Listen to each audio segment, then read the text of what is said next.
So, Howard Barbanel here on Monday morning, August 31st, 2020.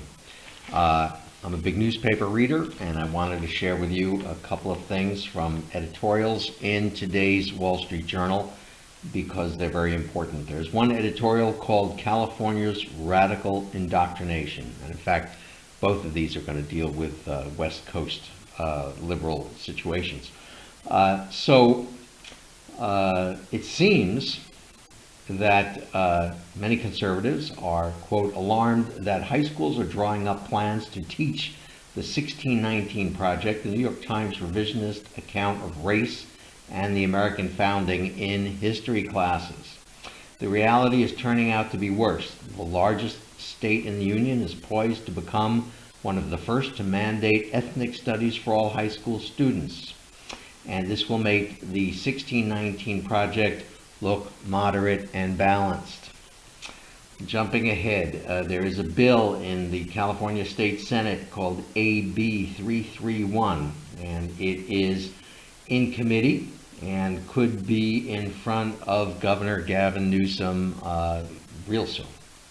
And this will require all school districts to offer a semester-long ethnic studies class starting in 2025. Now, what is that exactly? It is a curriculum that the Education Department's website says the course would, quote, build new possibilities for post-imperial life that promotes collective narratives of transformative resistance. Transformative resistance. Yes, this is a course for kindergarten to 12th grade students. It suggests teachers provide, quote, examples of systems of power which can include economic systems like capitalism and social systems like patriarchy. It's just, it'd be funny if it wasn't so serious. So we have here, it goes on, and you can read this online. The editorial is called California's Radical Indoctrination. It goes on, quote, students acquire tools to become positive actors in their communities, to address a contemporary issue and present findings in a public forum, says one outline. Among the approved topics, quote, racism, LGBTQ rights, immigration rights, access to quality health care, income inequality, and so on. And the Wall Street Journal goes on to say that this is a form of left-wing indoctrination. Continuing here, students will write a paper detailing certain events in American history, it says, quote, that have led to Jewish and Irish Americans gaining racial privilege. Well, talk about racial profiling, will you? They're basically looking to foment anti-Semitism and anti-Irish American sentiment, saying that they have, quote, gained racial privilege in this country. Quote, this is ugly stuff, a force feeding to teenagers of the anti-liberal theories that have been percolating in campus critical studies departments for decades. Enforced identity politics and, quote, intersectionality are on their way to replacing civic nationalism. Remember when we used to take civics classes? Civic nationalism as America's creed. This is the kind of control of America's education that kind of reminds me of what the communists do in China, and what used to go on in fascist dictatorships in Europe during the World War II period.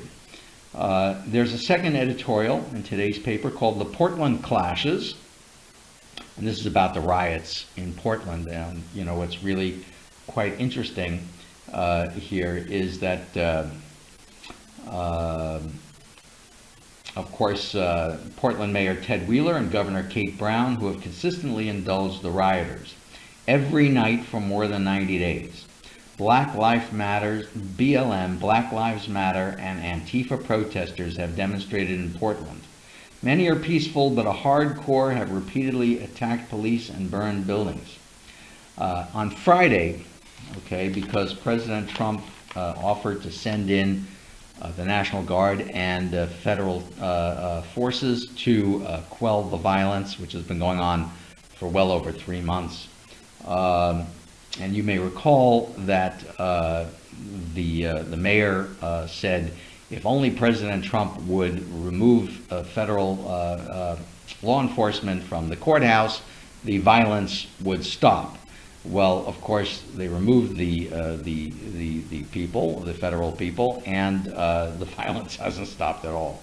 So here we go. On Friday, Mr. Wheeler issued an open letter rejecting Mr. Trump's latest offer of federal help to restore order. Quote, "We don't need your politics of division and demagoguery. Portlanders are on to you. We have already seen your reckless disregard for human life in your bumbling response to the COVID pandemic, and we know you've reached the conclusion that images of violence or vandalism are your only ticket to re-election."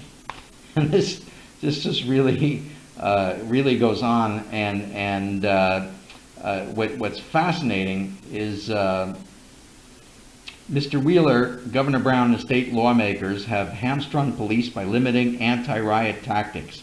At a Sunday press conference, the Portland police chief said his department lacked the resources to separate the fighting factions. So now you have some pro-Trump people confronting the Antifa people, which really, truthfully, as the Journal says, is not a good idea. We don't need combat in the streets. Let the left burn their own cities down. I don't know why independent Americans would go to confront these people right now. So what's really fascinating here is that now, because focus groups after the Republican convention are showing that voters are disgusted by all this nonstop rioting in places like Kenosha and Minneapolis and Portland and Seattle and New York and wherever. So now all of a sudden CNN is saying, whoa, we have to condemn all this violence. And so on last Wednesday, Biden finally, at the urging of CNN, came out and condemned the violence. But this is interesting from the editorial. That hasn't stopped Democrats from blaming Mr. Trump for the violence. You see, all this violence for the last 3 months plus is Trump's fault. It really is. This is amazing.